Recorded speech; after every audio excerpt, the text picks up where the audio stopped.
For founders who may not know your firm yet, could you give us a quick overview of Advantary, what you guys focus on, the type of companies you back, and the stage and check size you typically invest at? Sure. So what I like to tell people, first of all, is tell people what Advantary is. It's a portmanteau of advantage factory. And the major advantages will answer some of your questions right there, but is that Advantary likes to come in as lead investor on rounds.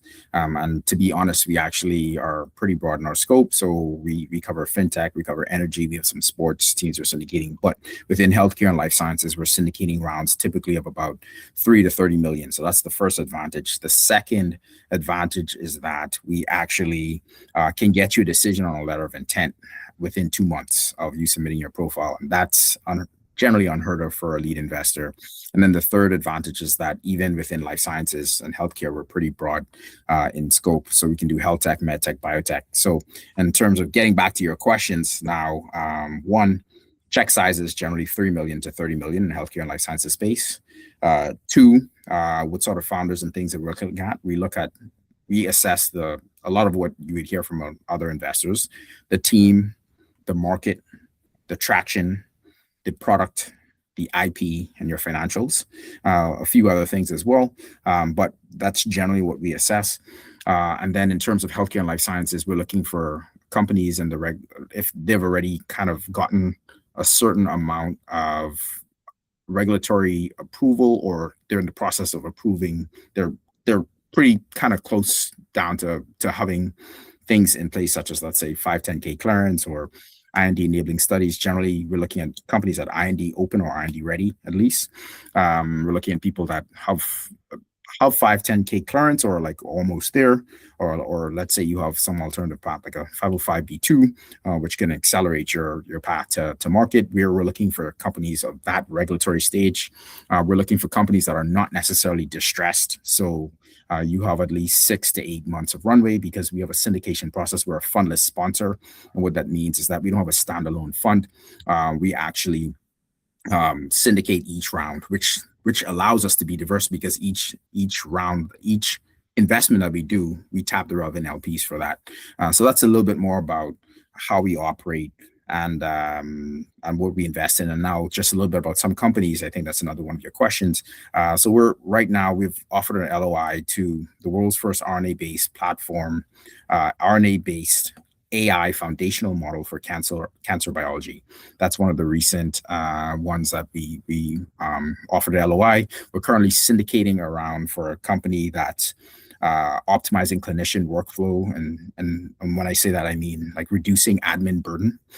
So because clinicians nowadays tend to have up to almost 70% of the time just burdened with admin stuff. And so this platform essentially reduces that. And it's also the funding that we're giving them. It's about a $6 million round, I think, for them. They're using that to unlock what they call like one-click onboarding. So instead of onboarding taking months, they can now do it in a day or two, and just get up and running. And so that should allow them to kind of accelerate the growth of their pipeline. Another company we looked at was an oncology ADC asset. So that's one that we looked at. And then another one we gave an LOI to recently was a medical device company that's focused on lymphedema. So that's big within women's health, because lymphedema typically affects people who've had breast cancer, and once they have a surgical resection, lymphedema is one of the things that affects them a lot. So lymphedema is like twice more prevalent in women than men, simply because of the breast cancer resection prevalence. So yeah, I appreciate the detail and giving us a broad understanding of where you guys are at and who you're investing in. And I want to get your opinion on this, right? So what do you think separates founders who successfully secure funding from those who actually struggle to get that investor traction? A few things. That's an excellent question. I'm glad you asked. So one, definitely being coachable, teachable, trainable, right? Like if you take advice from somebody, or if you hear advice from somebody and you allow it to go in one ear, go out the next, and it does nothing for you whatsoever, or I'm not saying you need to necessarily bring on board everybody or every service provider who tells you need help. That's not my point. But if you're not even listening to the advice of what people are saying, then you can't iterate fast enough in order to you can't iterate and adapt fast enough in order to beat those who are, right. So one is that it's a mindset of like iteration, adapting, and just taking feedback and having thick skin. Next thing, obviously, I would be remiss if I didn't say you need to have a network, right? And you don't have to necessarily have that network yourself, but your network should at least have that network, right? So you should be tapping the people who can raise for you, along with whoever you know that can raise. So typically, a lot of investors are going to ask you, do you have a previous exit? If you don't have a previous exit, then you need to put people on your either executive team and or advisory board who have previous exits, because you need to tap into their networks. So that's another thing. And then three, obviously, besides the usual having the good products and the IP and the tech, you need to actually make sure that your materials speak well for you, right? So make sure your pitch deck speaks to your company. You should, if you're a seed company, you want to look like a Series A company. Your pitch deck should look like a Series A pitch deck. Or it should be that professional.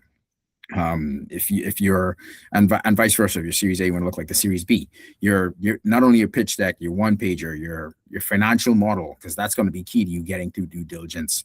You need to have all things in place in order to really attract the sort of funding that you need.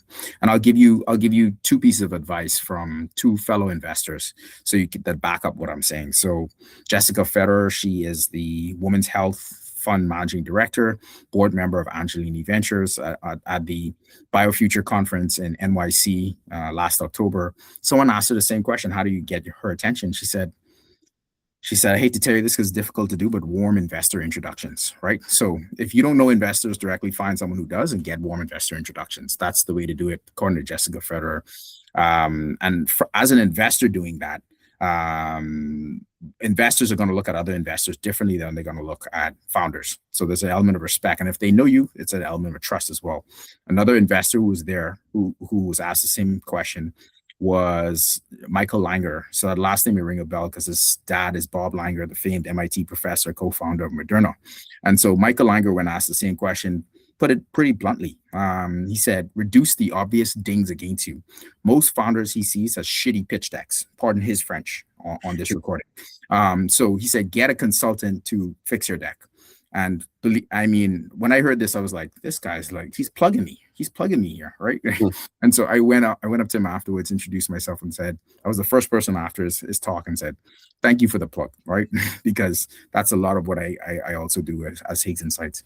And so get your documents together, get your outreach together. That would be and of course, have a solid team, right? Like, have a solid team. Those are the three ways you can really get funding and close your round. I appreciate that.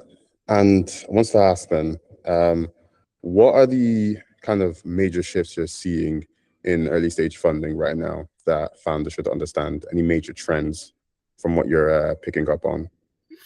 Yeah, so people are expecting you. This leads in, kind of taps back on what I said a little bit earlier, in that you need to look a little bit more advanced than you actually are. So people are expecting you to have more data than for your stage than before, right? Because as you know, biotech and life sciences went through a little bit of a high maybe about 5 years ago, and then it went through a lull. It's been in a lull for a few years since, right? And so now people are saying, people who may have gotten burnt in previous, may not have gotten the exits they like. They're now being pretty cautious. One of the trends I've seen is that people are now typically investments. There are fewer investments happening, but those investments are larger, right? So people are putting more of their investment into fewer companies. So that's a trend. These companies, as I just alluded to, are expected to be further along in the process, unless they're in like a really hot field like circular RNA, right? Like where you're preclinical and you have Orbital getting sold to BMS for, I think it's like 1.5. Then Orna getting sold recently for 2.4 billion, right? Preclinical companies, right? So unless, depending on the field you're in, of course, you can't just say just because you're an AI, you command a crazy valuation. Like there's certain verticals and there's certain areas that are pretty hot right now. And so one, unless you're in a hot field, and even if you are in a hot field, you still need to do more with less, get further along with less. And so you have to operate efficiently, you have to be lean, you have to adapt, and you have to take feedback. But one of the trends is more money going to less people, expected to do more with less, and expected to really create even larger returns for your investors than before. Yeah, I appreciate that. That's a really good insight in terms of because people are starting to see that venture capital is quite trend based. There was a time when fintech was getting all the attention. It was biotech, life sciences. Now it's AI. So people are starting to, well, founders should be starting to realize that it's depending on the sector that you're in, you need to really understand where you're at and what the requirements are going to be from VCs to really see proof that you can exit and really return their capital. And let me ask you this then, what kind of makes a startup stand out to you before you even take a first meeting? The first thing that I mentioned in terms of factors that we assess is literally the first thing listed on the Advantary, and that's the team, right? The team, right? So that's because we do a process whereby we screen your materials that you send us. So that's your pitch deck has to speak for you, and then we take a pitch call, right? In your pitch deck, you should be highlighting not just your team, the members of your team, your executive board, the members of your advisory board, whatever institutions they're affiliated with. People usually do a good job of doing those three things. What people not a lot of people do, or not everybody does, more people need to do, is that they need to have like impact statements for what this person did at this company. Just a little three lines really under each person. So highlight that, because your team, and Advantary isn't the only one. I'm affiliated with other investors. I go to pitch events and they say the same thing. Mark November, Venture Starters, team.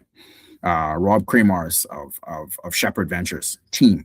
Like, people are focused on your team, right? So literally that's what makes you stand out, particularly when you get on a pitch call, because then I get to build rapport with you. I get to see who you are. All right. If I'm not feeling you, then even if you have strong tech, then maybe I might pull you through to another meeting. But like, it's a lot of it is emotionally, it's based on emotion to some extent as well. And so if your team needs to resonate with the investment committee as well.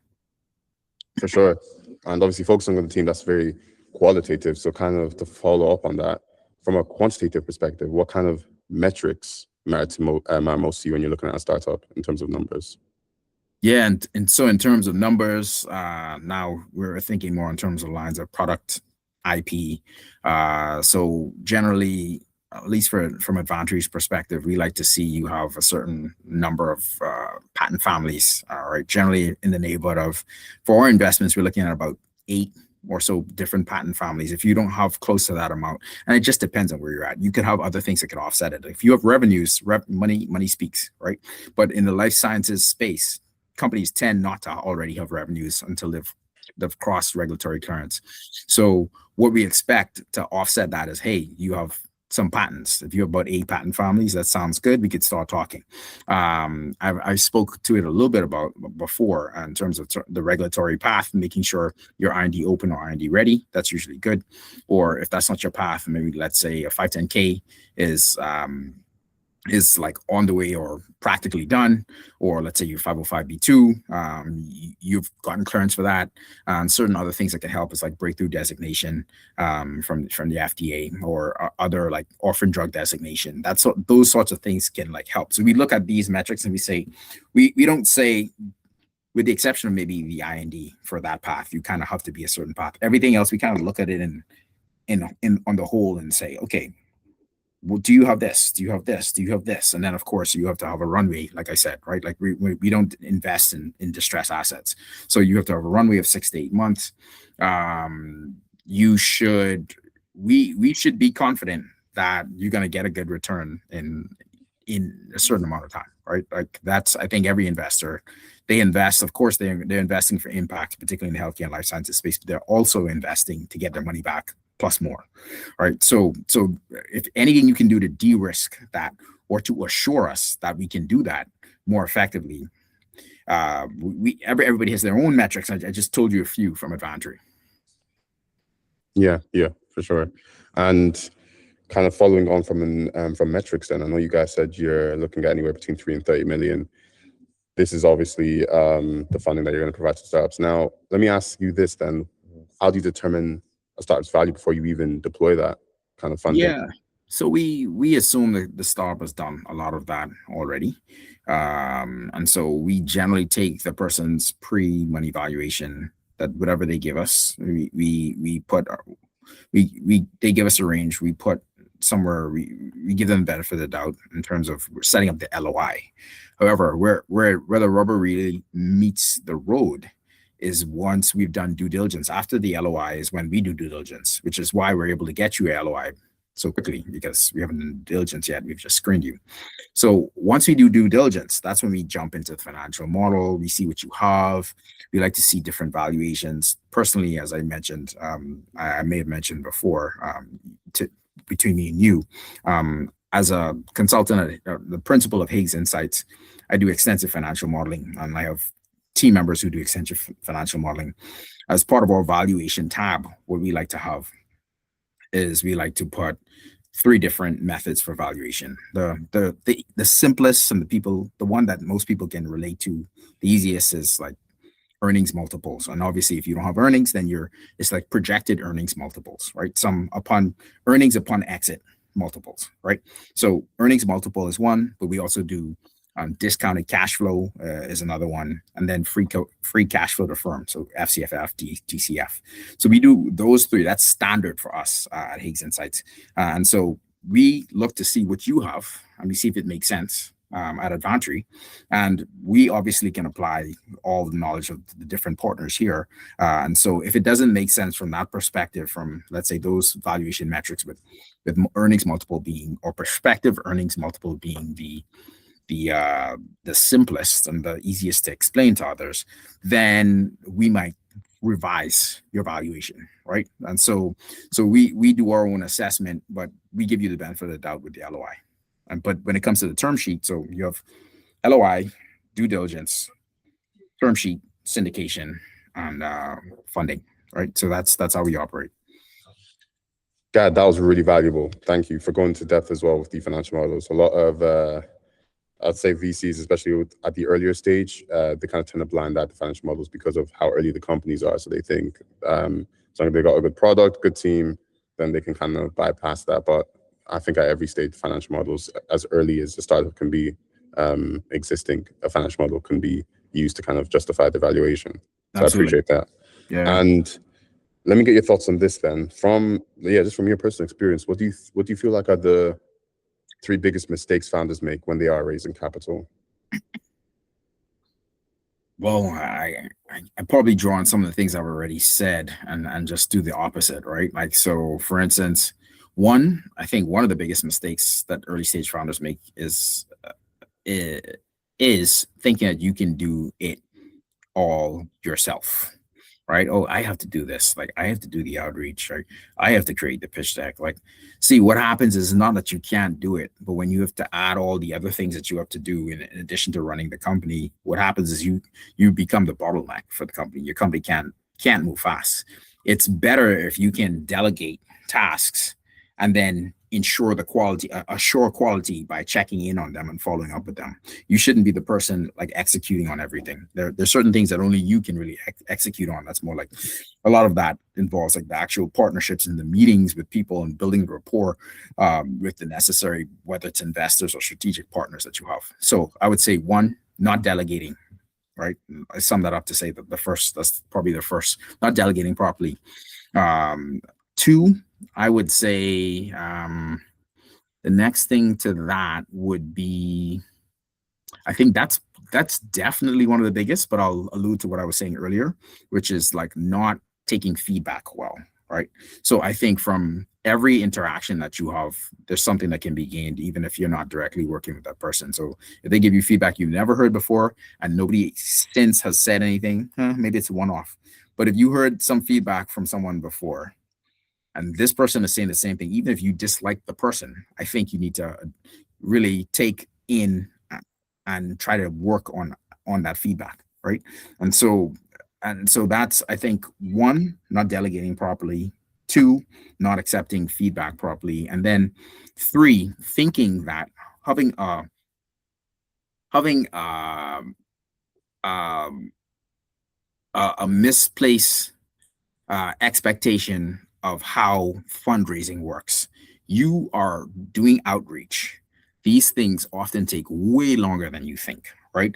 And just because you pitch to somebody, you didn't hear back, or you send an email, you didn't get it, that doesn't mean like you have to be persistent over a long period of time in order to fundraise successfully.